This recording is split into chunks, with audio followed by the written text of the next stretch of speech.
Hello everyone.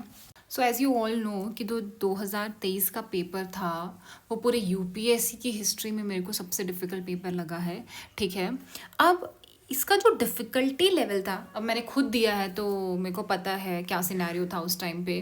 अ, चाहे वो GS का पेपर हो, चाहे वो सीसैट का पेपर हो, दोनों ही बहुत ज़्यादा भयानक पेपर्स थे। ठीक है, बट द थिंग इज, अगर इस टाइप का क्वेश्चन आता तो तुम अप्रोच कैसे कर सकते हो, क्योंकि अभी आने वाले टाइम में ना यूपीएससी और खेलेगा। ठीक है, क्योंकि उसके पास क्वेश्चन का स्कोप नहीं है, बट हाँ उसके पास ऑप्शंस को बदलने का स्कोप है। ठीक है, तो वो ऑप्शंस के साथ खेलेगा।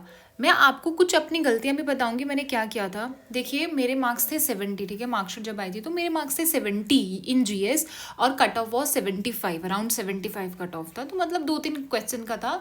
और मैंने काफ़ी ज़्यादा सिली मिस्टेक्स किया, कुछ ब्लंडर भी किए। ठीक है, अब देखिए देखिए, पढ़ाई में दिक्कत नहीं होती है, पढ़ते सब हैं, बट अप्रोच कैसे था उस टाइम पे, तुमने पेपर को कैसे, क्योंकि अगर अचानक से कोई ऐसी चीज़ आ जाती है जो पता ही नहीं चला यार, इतना वो घुमा देगा ऑप्शंस को, तो उसको टैकल कैसे करना, वो सबसे बड़ी बात होती है। किन किन चीज़ों पे आपको ध्यान देना, कैसे अप्रोच करना चाहिए था वो। और ये वाला पेपर मैंने पता नहीं कितने बार सॉल्व कर दिया है अभी। ठीक है, कि हर एक छोटी छोटी चीज़ पे वर्क करना बहुत ज़रूरी है, क्योंकि अगर आप ऑड ईयर्स का देखोगे, चाहे वो 2021 का पेपर था, चाहे वो 2023 का था, चाहे वो 2020 अभी 5 का आने वाला है। ठीक है, तो आप 2025 के लिए प्रिपेयर रहिए कि कुछ भी हो सकता है। जैसे इस बार उसने स्टेटमेंट वाले क्वेश्चन डाले थे ना, ये वाले इस टाइप के। ठीक है, तो हो सकता, अब यहाँ पे उसने क्या किया है, 2 स्टेटमेंट वाले डाले हुए हैं, 2 स्टेटमेंट्स वाले। अब वो और कंफ्यूज करने के लिए थर्ड स्टेटमेंट भी ऐड कर सकता है, और उस थर्ड स्टेटमेंट में इसको थोड़ा बहुत क्या करेगा, ऑप्शंस को चेंज कर देगा, ताकि आपके लिए कुछ ना कुछ सरप्राइज एलिमेंट रहे। बट सरप्राइज एलिमेंट होते हुए भी आपको किन चीज़ों का ध्यान रखना है।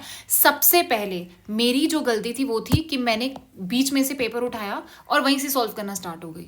ठीक है, अब इस वजह से ड्रॉबैक क्या होता है कि तुम्हें पता ही नहीं चल पा रहा है कि किस तरीके का पैटर्न बिल्कुल चेंज कर दिया, क्योंकि 2 पेयर वाले उसने स्टार्ट कर दिए थे, बट इतना नहीं पता था इतने मार्जिन में पूछ लेगा, है ना। तो सबसे पहले जब भी पेपर आए, मैं नहीं बोल रही एक एक क्वेश्चन पढ़ो, बट एक बार गो थ्रू हो जाओ, देखो ऑप्शंस का पैटर्न, देखो कि ऑप्शंस का पैटर्न किस टाइप का। अच्छा, नन वाले भी बहुत ज़्यादा आए हैं, तो अगर नन वाले वो इतने ज़्यादा दे रहा था तो प्रोबेबिलिटी हाई हो जाती कि इनमें से कुछ क्वेश्चंस का आंसर तो नन होगा। ठीक है, और जब आप ऐसे देखते हो फिर आपको लगता है कि यार स्टेटमेंट वाले भी क्वेश्चंस हैं अच्छे खासे हैं, पेयर वाले अच्छे खासे। जब तुम्हें इस तरीके का पैटर्न पता चल जाता है, उसके बाद आप क्या करोगे, सॉल्व करना स्टार्ट करोगे। ठीक है, सो सबसे पहले ये गलती मत करना। अब दूसरी चीज़ है कि क्वेश्चन को अच्छे से पढ़िए, और वाइल्ड गेस नहीं लेना भाई हमें। अगर आज आप गेस ले रहे हो तो उसके पीछे कुछ ना कुछ आपका होना चाहिए, चाहे वो इंट्यूशन ही क्यों ना हो, और वो आपको पता होना चाहिए कि आपकी इंट्यूशन कितनी स्ट्रांग है। Now let's move to question now. ठीक है, अब जैसे ये वाला क्वेश्चन था, अब आप खुद बताओ, पहली बात तो जब ये वाले पेयर्स वाले क्वेश्चन आते हैं ना, तो वो एलिमिनेशन स्कोप 0 होता है, बट 0 भी नहीं बोल सकती, क्योंकि एलिमिनेशन तो ऑब्वियसली तुम कर सकते हो depending upon your keywords, but the thing is you need to know each and every statement, because पैर पे है ना वो। अब उसने बोला Jhelum river passes through Wular lake, चलो ये तो सबको पता होगा, तो आप इसको करेक्ट मान के चलो। दूसरा उसने बोला कृष्णा रिवर डायरेक्टली फीड्स। देखिए, ये जो अलग से उसने सजा के डेकोरेटिव स्टेटमेंट्स दिए होते हैं, डायरेक्टली फीड्स, मतलब इसको सही करना कितना सही है। सो डायरेक्टली वर्ड यहाँ पे इस स्टेटमेंट को गलत बनाता है। Now third is meandering of Gandak river formed Kanwar lake. ठीक है, अब इसमें जो कन्वर लेक है आपने कभी सुना नहीं है, फैक्चुअल भी है, सही हो भी सकता है नहीं भी हो सकता है, बट इस क्वेश्चन को मैंने उस टाइम पे अपने इंट्यूशन पे किया कि मेरे को लगा कि सिर्फ 1 सही है, 1 सही है, और ये दोनों गलत लगी थी मेरे को, इसलिए आई वेंट विद 1 ओनली। ठीक है, बट ऐसे क्वेश्चन को अगर आप तीसरा स्टेटमेंट डिसाइफर नहीं कर पा रहे हो, इसको भी होल्ड पे रख लो। होल्ड पे क्यों बोल रही हूँ मैं रखने के लिए, उसका भी एक रीजन है। जब आप पैटर्न धीरे धीरे सॉल्व करते जाओगे ना आगे वाले, तो आपको समझ में आता जाएगा कि जिसके एक स्टेटमेंट और दूसरा स्टेटमेंट, एक स्टेटमेंट सही और दूसरा स्टेटमेंट गलत है, तो उसके आंसर में क्या प्रोबेबिलिटी है, 1 ओनली की प्रोबेबिलिटी है या 2 ओनली की प्रोबेबिलिटी आपको ज़्यादा लग रही है 3 स्टेटमेंट्स में। ठीक है, तो इसको आप होल्ड पे रख सकते हो। आगे चलो, नेक्स्ट आपके पास आता है, उसने बोला Kamarajar port, Mundra port, Visakhapatnam port. देखिए इसमें एक चीज है, जब उसने 2 बार यूज कर दिया ना largest privately owner, largest container port, तो इसका मतलब है इन दोनों में से एक सही और एक गलत पकड़ के चलो। ठीक है, मैंने मान लिया ये गलत ये सही ले लिया, इसका मतलब एक तो भी गलत है, नन तो नहीं आने वाला, ऑल 3 नहीं आने वाला, you'll be left with these 2 options की ओनली 1 पेयर होगा या 2 होगा। अब उसने बोला Kamarajar is the first major port in India registered. अब इसको भी करना बहुत मुश्किल होता है। ठीक है, अब एक और चीज़ है, ये जो पोर्ट्स वाला है ना, ये PYQs में आ चुका है और ये बहुत बार मतलब CAPF में कंटिन्यूसली पूछ रहा था मेजर पोर्ट्स में। तो मैंने आपको 13 मेजर पोर्ट्स आई थिंक उसमें कराए थे ज्योग्राफी के रिसर्च पेपर में। तो उसके सारे के सारे क्या थे, उसमें पोर्ट्स थे। ठीक है, कौन सा मेजर है कौन सा माइनर है, तो ये तीनों के तीनों मेजर है और इनकी क्या क्वालिटीज़ हैं फीचर्स हैं वो भी थे उसमें। ठीक है, तो थोड़ा बहुत अगर आपने पढ़ा होता तो आपको पता होता कि विशाखापट्टनम इज अ लैंडलॉक, और ये आ भी चुका है, ऐसा नहीं कि नहीं आ चुका है, ये भी PYQ में आ चुका है। सो इसका आंसर मैं बता देती हूँ, इसका आंसर वॉज 2 पेयर, इसका आंसर 2 पेयर है और इसका आंसर ओनली 1 पेयर। तो दोनों ही क्वेश्चंस को सॉल्व करना इज वेरी रिस्की। अब मैं इस पेपर में आपको ये भी बताती हूँ कि अगर आप मैक्सिमम भी स्किप करते हो, देखिए स्किप करना भी बहुत पॉजिटिव होता है। अगर इस टाइप का क्वेश्चन आता है ना, तो चुन चुन के कम से कम 20 से 25 क्वेश्चन स्किप कर दो, चुन चुन के, जिसमें आपको बिल्कुल आइडिया नहीं आ रहा, आपको लगता है कि यार प्रोबेबिलिटी हाई है गलत होने की। अगर आप ऐसे करते हो ना तो आपका मार्जिन बहुत ज़्यादा जाएगा। अब ये जैक फ्रूट वाला था, आपने सिंपल NCERT पढ़ी हो कि आपको पता महुआ टीक है और जैक फ्रूट गलत है, जैक फ्रूट एवरग्रीन होता है। तो इसमें 2 ओनली था, आई डोंट थिंक सो इसमें आना चाहिए था। बट आप इससे एक और चीज़ आपको पता लगेगा कि जो 3 स्टेटमेंट वाले, अगर आपने PYQs भी पढ़े होंगे तो आप देखते थे जनरली जो 3 स्टेटमेंट वाले क्वेश्चन होते थे उसमें 2 के सही होने की प्रोबेबिलिटी बहुत हाई रहती थी जब ABC वाले आते थे या 1 2 3 वाले आते थे पीछे। तो इसमें अगर 2 ओनली है तो इसमें भी आप सोच सकते थे कि यार इसमें भी क्या हो सकता है, 2 ओनली हो सकता है। आई एम अगेन रिपीटिंग, हो सकता है। ठीक है, चलिए अब ये वाला क्वेश्चन आ गया। अब ये वाला क्वेश्चन भी बहुत ज़्यादा, देखिए उसने बोला that India has more arable area than China. क्या इंडिया का ज़्यादा एरेबल है? मोर देन पे थोड़ा सा वो क्या करता है, मैनिपुलेट करता है। ठीक है, दूसरा है the proportion of irrigated area is more in India as compare to China. क्या इरिगेटेड एरिया, देखिए इसी से रिलेटेड मैं आपको एक अगला क्वेश्चन बताऊंगी जो इरिगेशन पे, जिसमें इंडिया के ग्राउंड वाटर के लिए बोला गया है कि हम बहुत ज़्यादा पानी निकालते हैं। सो उस हिसाब से ये वाला स्टेटमेंट हम सही मानते हैं। तीसरा उसने बोला था average productivity per hectare in Indian agriculture is higher than, तो दैट वी ऑल नो कि ये नहीं होगा। ठीक है, सो ये भी गलत करो ये भी गलत करो, आंसर इज ओनली 1। इसमें अभी मैंने आपको कोई भी टेक्निक नहीं बताई है क्योंकि इसमें उतना कोई टेक्निक अप्लाई होती नहीं है, मैंने ये स्किप किया था क्वेश्चन।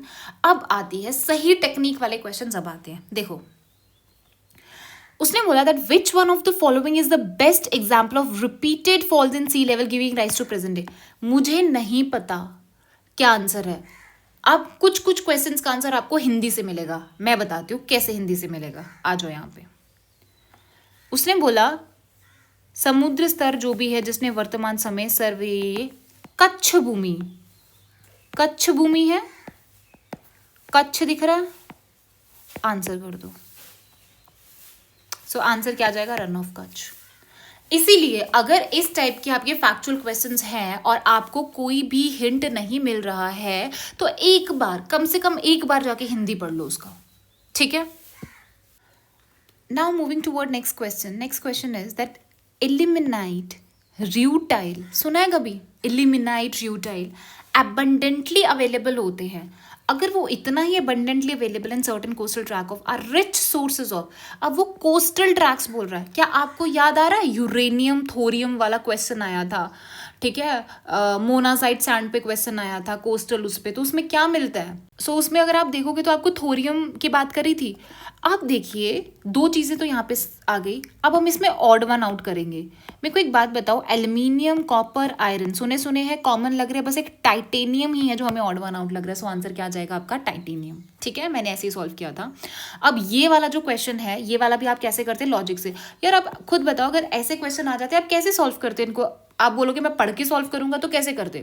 पहले तो मैंने इसको स्किप किया क्योंकि मेरे को नहीं पता था। मैं जब आगे गई मेरे को क्या मिला, विच one of the following is a part of Congo basin, यहाँ पे भी कॉन्गो पूछ रहा है, यहाँ पे भी उसने डेमोक्रेटिक रिपब्लिक ऑफ कॉन्गो इतना बड़ा लिखा, सो आंसर इज सी। मैंने बिना सोचा समझे कॉन्गो लगा दिया, but I skipped this one, ये क्वेश्चन मैंने स्किप किया क्योंकि I was not aware of कि क्या है क्या नहीं है। बट अभी मैं आपको एक चीज़ बता दूं, कॉन्गो बेसिन अफ्रीकन कॉन्टिनेंट, बहुत अच्छे से पढ़ के जाइए कि कॉन्गो बेसिन में कौन कौन सी कंट्रीज आती हैं, ठीक है। DRC है, रिपब्लिक ऑफ कॉन्गो है, कैमरून है, ठीक है, everything you need to no.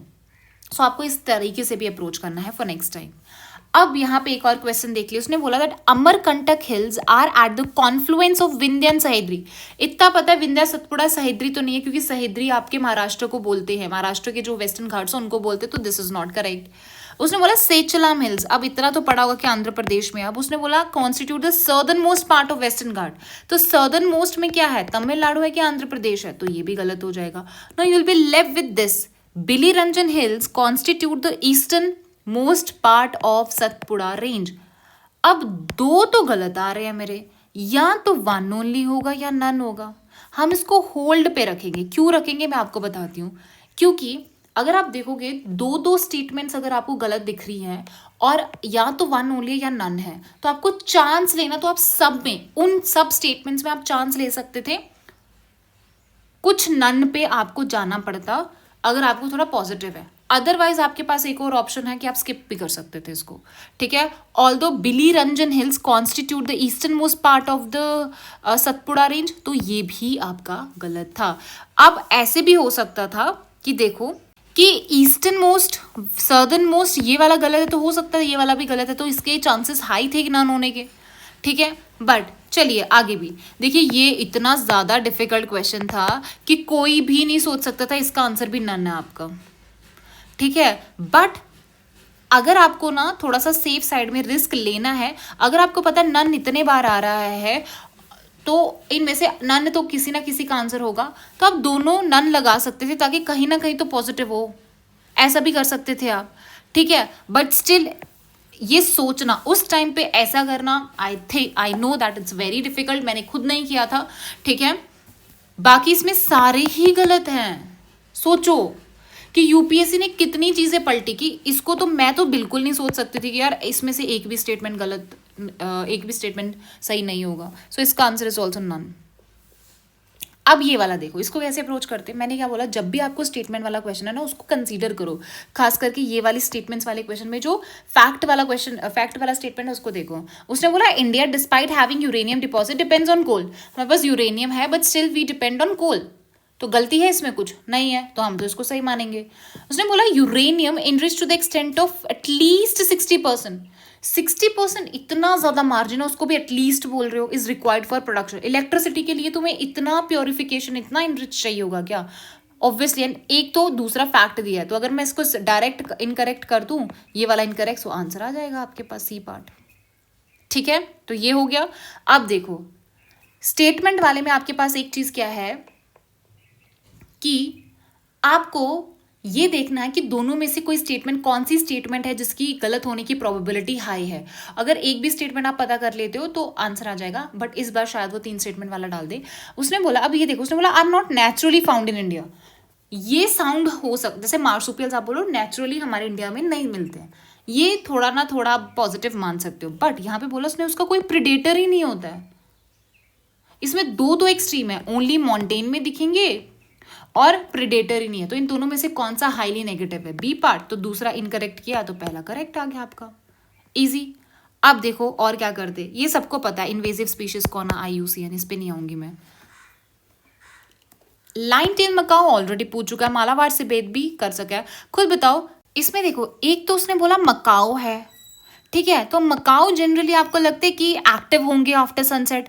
दूसरा डियर है, डियर भी मोस्टली एक्टिव नहीं दिखेगा, बट हाँ एक ये है मालाबार सिवेत है जो हो सकती है, और ये PYQ बेस्ड है, अगर आपने पढ़ा होगा तो आपको पता होगा, अदरवाइज वही आ गया ओनली वन। अगर आप इसका ओनली वन लगा पा रहे हो, इसका मतलब आपको एक और हिंट मिलता है कि जो 3 स्टेटमेंट वाले हैं हो सकता है उनका वन ओनली भी हो सकता है आंसर, ठीक है।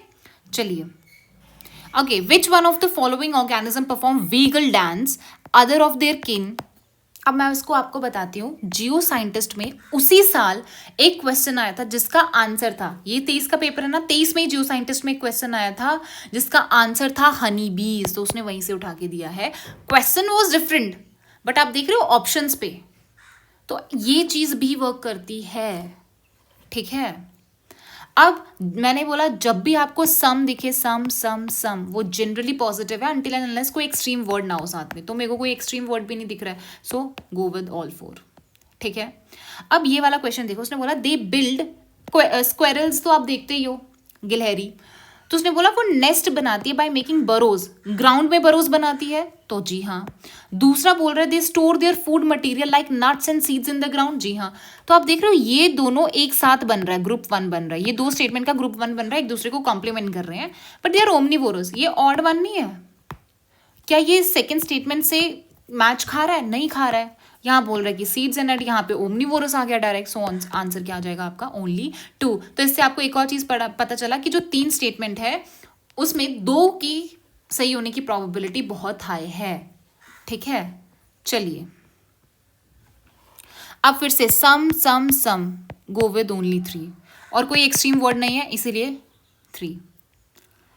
अच्छा ये वाला क्वेश्चन था, अब ये वाला क्वेश्चन वॉज फैक्चुअल क्वेश्चन, ठीक है। मैं तो आपको यही बोलूंगी स्किप दिस क्वेश्चन, ठीक है। ऐसा क्वेश्चन, इतना फैक्चुअल क्वेश्चन स्किप करना चाहिए। आंसर वॉज ओरंगुटन, बट आपको क्या करना है, इसको स्किप करना है।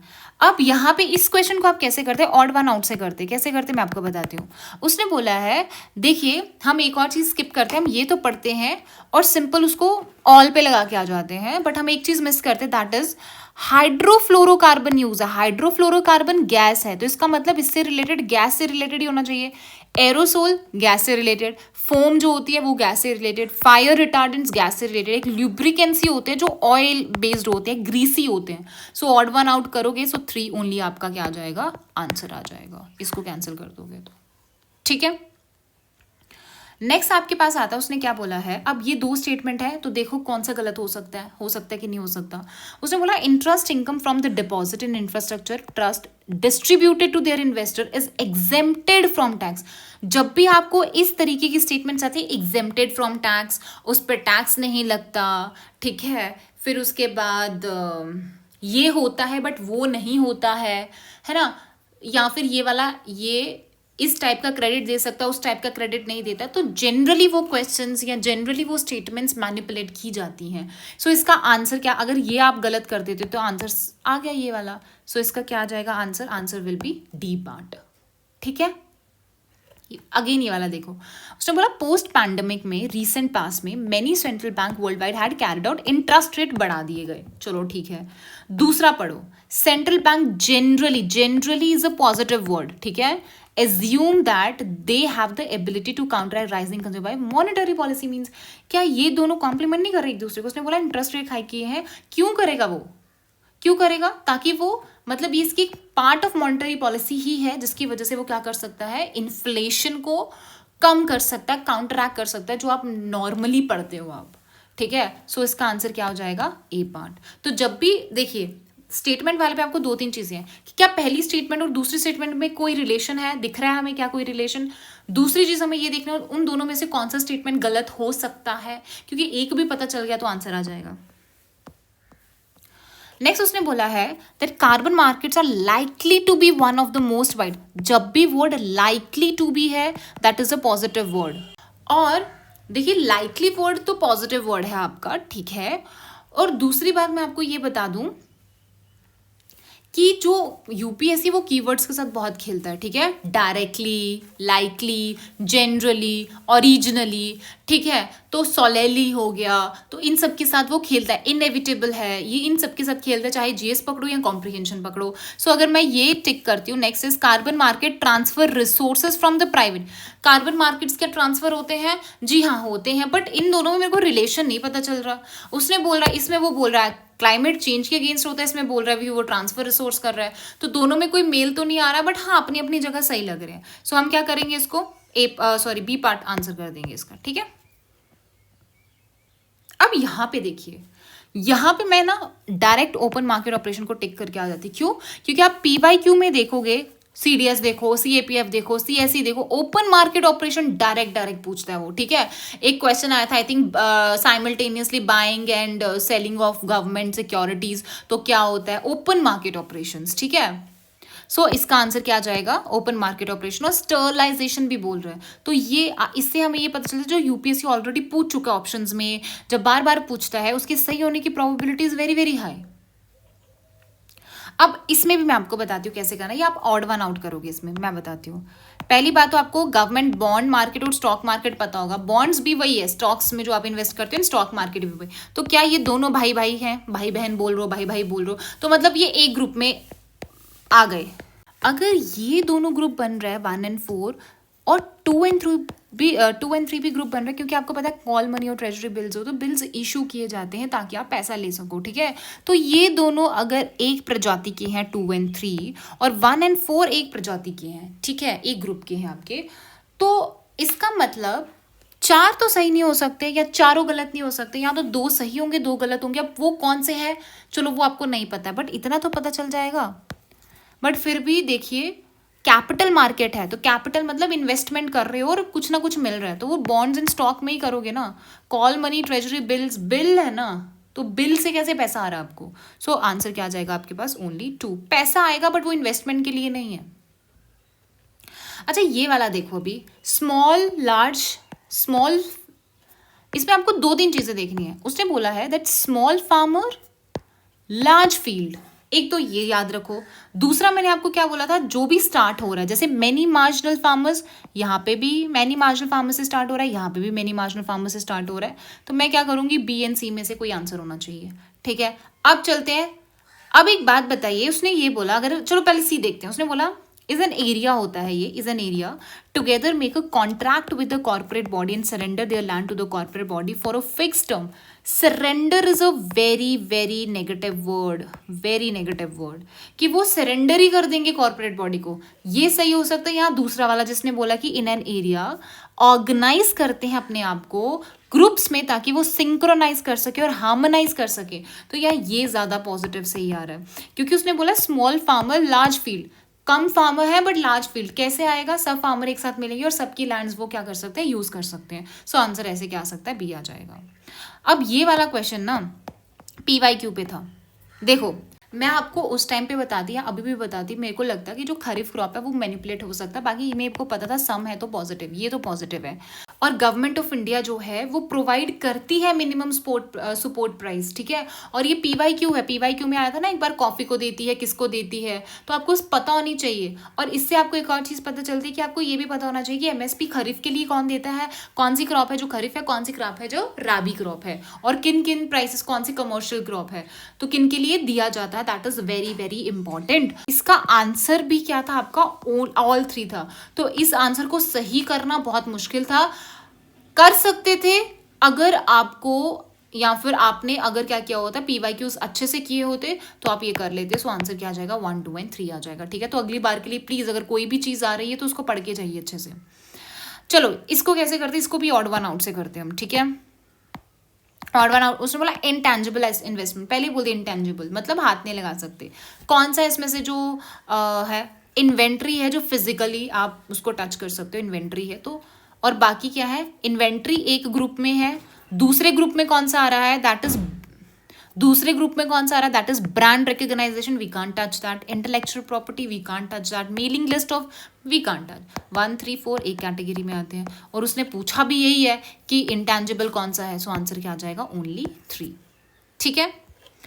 अब यहाँ पे भी देखो, फाइनेंस कमीशन मैंने आपको बहुत अच्छे से करा दिया है, यूट्यूब पे करा दिया, अलग से वीडियो बनाई है 14-15 फाइनेंस कमीशन की, ठीक है, तो बहुत बहुत इंपॉर्टेंट है। बट उस टाइम पे मेरे को नहीं आता था, तो हम कैसे जाते, देखिए इसमें भी हम बनाएंगे।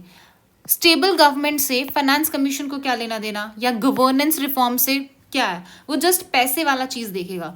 तो 3 और 4 एक कैटेगरी में आ गए। अब बाकी क्या है, डेमोग्राफिक, देखिए अगर हम काम ही नहीं करेंगे तो पैसा कहाँ से आएगा।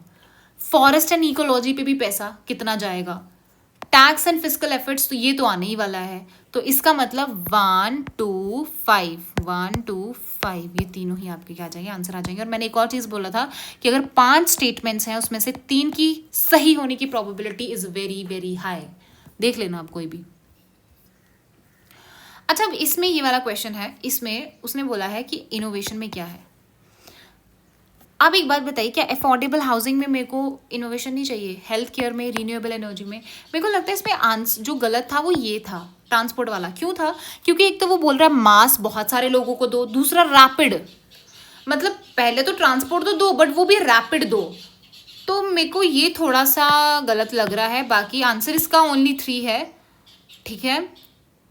अब renewable energy and affordable housing I am sure की है, but I am not sure between 2 and 3, but फिर भी मेरे को लगता है 2 गलत होना चाहिए। चलिए, ड्यू प्रोसेस ऑफ लव सबको पता है। अब ये वाला जो प्रिजन पे क्वेश्चन था ना, ये ऑलरेडी पहले आ चुका है, ठीक है, सीएससी में आ चुका है वो। उसमें आपको पता होगा कि वो स्टेट के अंडर आता है। उसने बोला इंडिया में क्या है, prisons are manage by state government, ये सही है, with their own rules and regulations होते हैं, हाँ सही है। दूसरा वो बोल रहा है that in India prison are governed by this act. यहाँ पे बोल रहा है मैनेज, मैनेज किसके अंडर करेगा वो? कुछ ना कुछ गाइडलाइंस होंगी, वो गाइडलाइंस किस में होंगी? एक्ट में होंगी, जो ये बताते हैं कि subject of prison in the control of the provincial government. वो ये बोलता है कि जो भी प्रिजन है, जो भी सब्जेक्ट है उससे रिलेटेड, वो किसके कंट्रोल में? प्रोविंशियल गवर्नमेंट, इसीलिए तो वो मैनेज करता है। तो क्या ये एक दूसरे को कॉम्प्लीमेंट कर रहा है, एक दूसरे से रिलेट कर रहा है? जी हाँ, तो आंसर आ जाएगा इसमें। चीफ पर्पस बोल रहा है। अगर आप पीवाईक्यूज उठा के देखो, आपको एक टर्म दिखती है अनलिमिटेड या लिमिटेड। तो लिमिटेड वर्ड इतना यूज किया है कि वो होती है डेमोक्रेसी होती है, जहां पे लिमिटेड गवर्नमेंट होती है, लिमिटेड होता है, लिमिटेड पावर्स होती है। सो आंसर है it defines and limits the power of the government, कि गवर्नमेंट की क्या पावर्स है और उनकी पावर्स को लिमिट करता है, ठीक है। ये वाला क्वेश्चन तो वैसे भी कैंसिल हो चुका था। आप कुछ पढ़ो ना पढ़ो, आप 11 कॉन्स्टिट्यूशनल बॉडीज पढ़ते ही हो, ठीक है। तो ये इजी क्वेश्चन था, आपको पता है NCBC, NCSC, ancestry, election commission, finance commission, ठीक है। ये सारी की सारी आपकी क्या है, कॉन्स्टिट्यूशनल है। बाकी this is not law commission, consumer, ये तो आप पढ़ते ही नहीं हो। NHR से तो पता ही है नॉन कॉन्स्टिट्यूशनल है ये तो, ठीक है। So answer 1।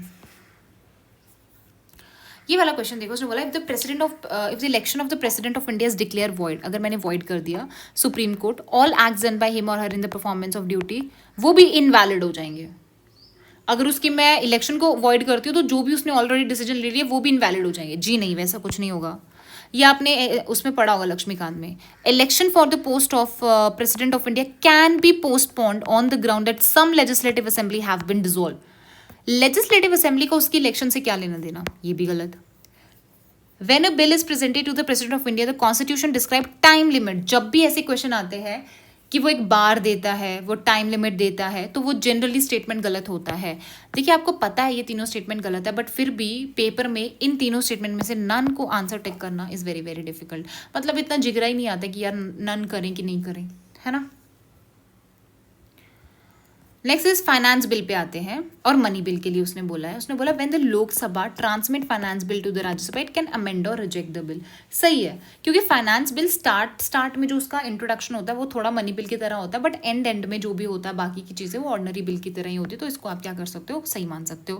When the Lok Sabha transmit money bill to the Rajya Sabha it can't amend और reject the bill, it can only make, ये भी आपको पता है। थर्ड बोल रहा है in case of disagreement between the Lok Sabha and Rajya Sabha there is no joint sitting for money bill but a joint sitting become necessary. देखिए, फाइनेंस बिल के लिए जॉइंट सिटिंग हो सकती है, बट उसने इस वर्ड को यूज करके, नेसेसरी कीवर्ड को यूज करके इसको गलत कर दिया, और 3 में से 2 का सही हो गया। तो आप देख रहे हो कि मोस्ट ऑफ द टाइम ज्यादा सही होने की प्रोबेबिलिटी किसकी होती है, 3 में से 2 की सही होने की प्रोबेबिलिटी ज्यादा होती है। अब आता है कम्युनिटी रिजर्व। जब भी आपको 4 स्टेटमेंट दिखे ना, तो उसमें भी हाई प्रोबेबिलिटी होती है 2 सही 2 गलत होने की, और ये जो चीज़ है वो मैचअप में ज़्यादातर काम आती है, ठीक है। जैसे उसने बोला chief wild life warden of the state become governing. एक एग्जीक्यूटिव बॉडी वो गवर्निंग बॉडी कैसे बन सकती है, वो भी वार्डन, गवर्निंग बॉडी कैसे होगी, तो ये तो गलत कर दो। दूसरा उसने बोला है, अब ये देखो इसमें भी ऑड वन आउट है कैसे, यहाँ पे वो बोल रहा है कि अलाउ किया जा रहा है, यहाँ पे भी आपको अलाउ किया जा रहा है, किन के लिए। एक तो वो बोल रहा है नॉन टिम्बर फॉरेस्ट प्रोड्यूस और एग्रीकल्चर प्रैक्टिसेस, मतलब लोगों को कुछ ना कुछ राहत दी जा रही है, तो ये दोनों एक दूसरे के साथ होगा।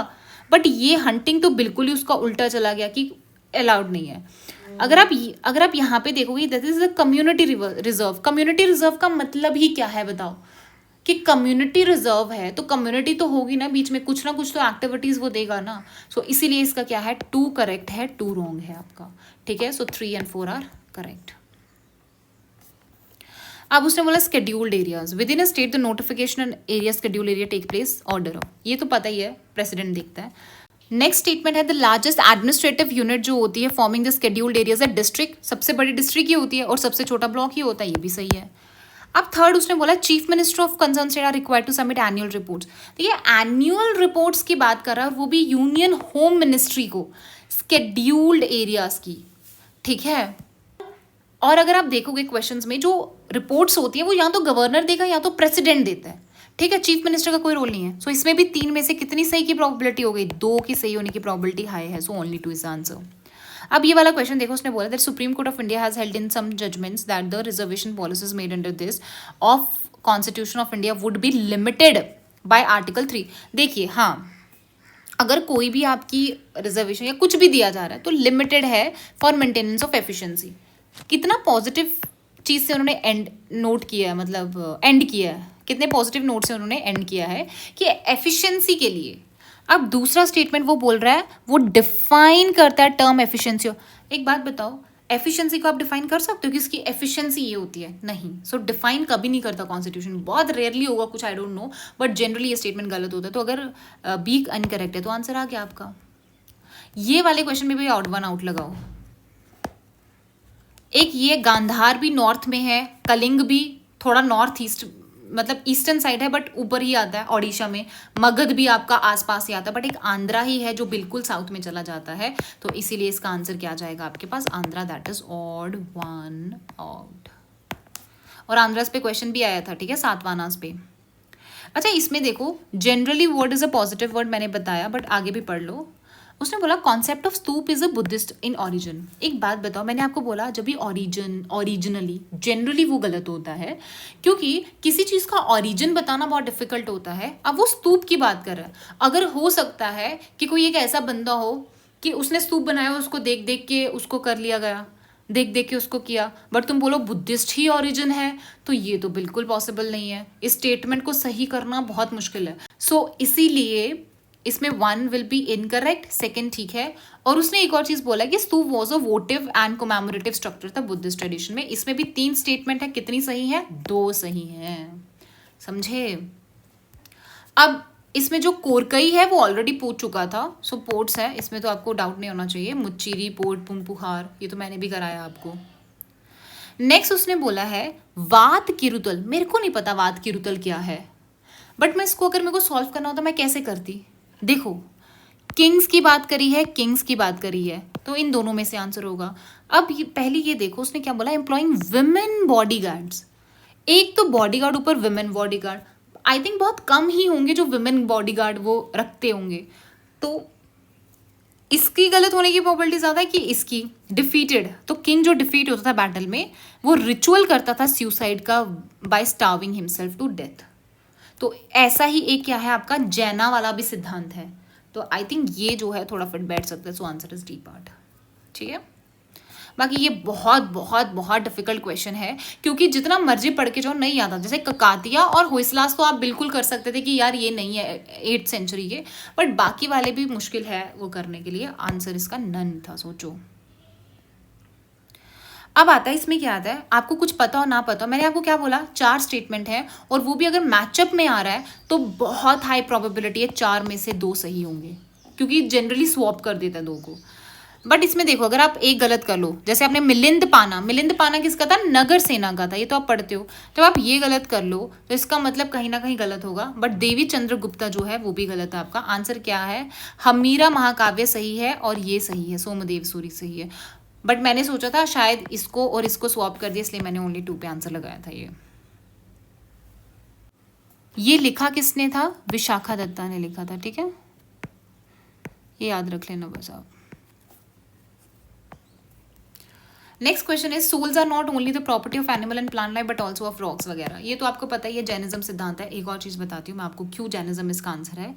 यहाँ पे देख रहे हो जैन तीर्थंकारा ऑप्शंस में दिया है, यहाँ पे भी जैन के धर्म मतलब जैन के बारे में आ रहा है, यहाँ पे भी जैन का ही कुछ ना कुछ फिलोसफी है, सो इसका आंसर क्या होगा? जैनिज्म। मैंने आपको बोला था Buddhism Jainism are very very important, और एक्सट्रीम हमेशा जैनिज्म नहीं किया। अभी आपको ही पता है ना कि जैनिज्म बहुत ज़्यादा सेंसिटिव है towards even non living things भी, कि सब में जान होती है, ठीक है। So that is Jainism. Now moving to word 48, मैंने इसमें क्या बताया? Vijayanagar empire is very very important. तो कल की वीडियो में मैंने आपको बताया कि कृष्ण देव राय हो, विजयनगर हो, देव राय है, तो बिना सोचे समझे कर दो ना, क्योंकि ऐसे क्वेश्चन का आंसर कहाँ से करोगे? मेरे को बताइए ना, कहाँ से इतना फैक्चुअल क्वेश्चन कैसे करोगे? बट यूपीएससी क्या करता है, बार बार वो चीज़ रिपीट करता है, देता है तुम्हें, कृष्ण देव राय भी देता है, देव राय 1 भी देता है, बहुत देता है। अब ये वाला क्वेश्चन अगर आपने पढ़ा होगा, वैसे तो ये वाला जो क्वेश्चन है इसका मतलब दिया हुआ ऑलरेडी आप पढ़ते भी होंगे, बट नहीं याद आता। अगर नहीं याद आ रहा तो प्लीज़ इसको छोड़ दो इसको, क्योंकि स्किप करना ही अच्छी बात है। सो बहादुर शाह क्या आ जाएगा? आंसर आ जाएगा। अब ये वाला सबको पता होगा कि कब governor general of Bengal, governor general of India, ये तो आपका चार्टर एक्ट 1833 का है। सो नेक्स्ट 50 क्वेश्चन हम क्या करेंगे? अपनी नेक्स्ट वीडियो पार्ट 2 में करेंगे, ठीक है। आई होप आपको समझ आया होगा आप कैसे अप्रोच कर सकते हो, कैसे कौन सा, है ना।